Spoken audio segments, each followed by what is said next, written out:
उत्तराखंड सरकार अवैध मदरसों पर सख्त कार्रवाई के बाद अब उनकी फंडिंग की गहन जांच करने जा रही है, जिसकी रिपोर्ट अधिकारी सीधे मुख्यमंत्री कार्यालय को सौंपेंगे।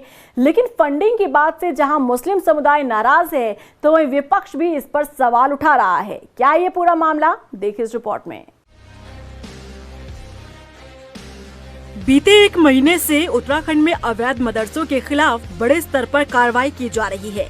अब तक पूरे प्रदेश में 136 मदरसों को कागजात पूरे न होने पर सील किया जा चुका है, जबकि रिपोर्ट के अनुसार पूरे प्रदेश में 500 से अधिक अवैध मदरसे संचालित हो रहे हैं। ऐसे में बड़ा सवाल ये है कि इन मदरसों को संचालित करने और कर्मियों के वेतन के लिए पैसा आखिर आ कहां से रहा है। क्या इसके पीछे धर्म की आड़ में कोई सुनियोजित साजिश तो नहीं? जांच के बाद ये साफ हो पाएगा कि देवभूमि में संचालित हो रहे इन मदरसों को आखिर दूसरे देशों से फंडिंग तो नहीं हो रही। वहीं राज्य के मुख्यमंत्री पुष्कर सिंह धामी का कहना है कि अवैध अतिक्रमण, अवैध मजारों के खिलाफ अभियान जारी रहेगा। वहीं बीजेपी के प्रदेश मीडिया प्रभारी मनवीर चौहान का दावा है कि शिक्षा के नाम पर बच्चों को कट्टरपंथी बनाया जा रहा है, विदेशी फंडिंग की जा रही है। ऐसे में सरकार जांच के बाद सख्त कार्रवाई करेगी। निश्चित रूप से कोई भी शिक्षा का केंद्र अगर संचालित किया जा रहा है तो उस पे उसका उद्देश्य जो हमारा प्रदेश और देश का भविष्य है उसको गुणवत्तापूर्ण शिक्षा देने का होना चाहिए। लेकिन जिस प्रकार से कई शिकायतें आई हैं कि उनको विदेशी फंडिंग की जा रही है, उनको कट्टरपंथी शिक्षा देने के लिए विदेशों से फंड दिया जा रहा है, तो निश्चित रूप से इसकी जांच होनी चाहिए और ऐसे लोगों के खिलाफ सख्त से सख्त कार्रवाई भी होनी चाहिए।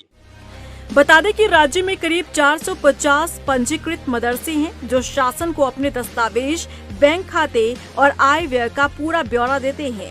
लेकिन दूसरी ओर 500 से अधिक मदरसे बिना किसी मान्यता के संचालित हो रहे हैं।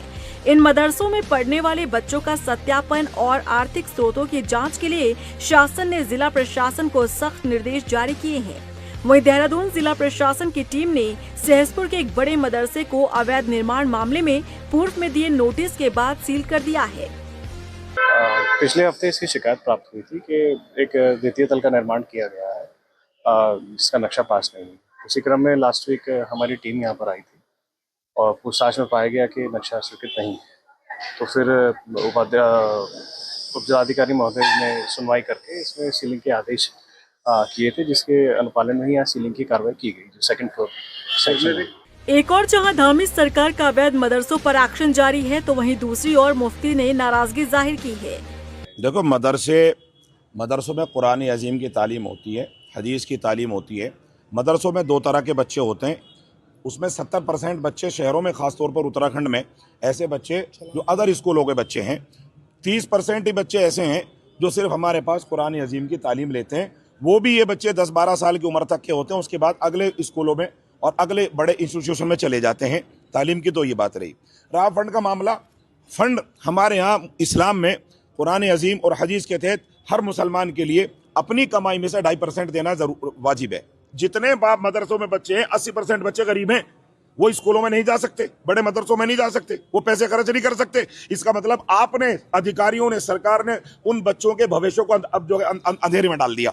मुस्लिम समुदाय नाराज दिख रहा है, तो वहीं विपक्ष भी सवाल खड़े कर रहा है। कांग्रेस का कहना है कि डिटेल देनी चाहिए कि फंडिंग आखिर कहां से हो रही है। साथ ही विपक्ष ने 15 दिन का समय भी दिया है। देखिए, ये तो हर चीज़ प्रशासन की नज़र में होनी चाहिए। और अगर कोई विदेश से अवैध पैसा आ रहा है या गलत ढंग से अगर किसी को फंडिंग हो रही, तो इस पर तो बयान नहीं देना चाहिए, इस पर तो कार्रवाई होनी चाहिए। आप बयान देके वाहवाही लूटने की कोशिश करें। मैं चाहूँगा कि आप अगले 15 दिन के अंदर कुछ ऐसे लोगों को जिनको अवैध पैसा कहीं से फंडिंग हुई है, उसका खुलासा भी करेंगे तो खुशी होगी मुझे। कहीं ऐसा ना हो केदारनाथ की चोरी की जैसी जो रिपोर्ट आई थी उसका अभी तक खुलासा नहीं हो पाया है। कहीं ऐसा ना हो कि जो अब बयान आपने दिया उसका खुलासा ही ना हो पाए। उत्तराखंड सरकार अवैध मदरसों को लेकर लगातार कार्रवाई कर रही है, तो वहीं अब मदरसों में आ रही फंडिंग की जांच करने की बात की जा रही है। लेकिन मुस्लिम समुदाय नाराज दिखाई दे रहा है। ऐसे में देखना होगा कि जाँच में आखिर क्या कुछ खुलासे होते हैं। रफ्तार मीडिया के लिए देहरादून से हिमांशु चौहान की रिपोर्ट।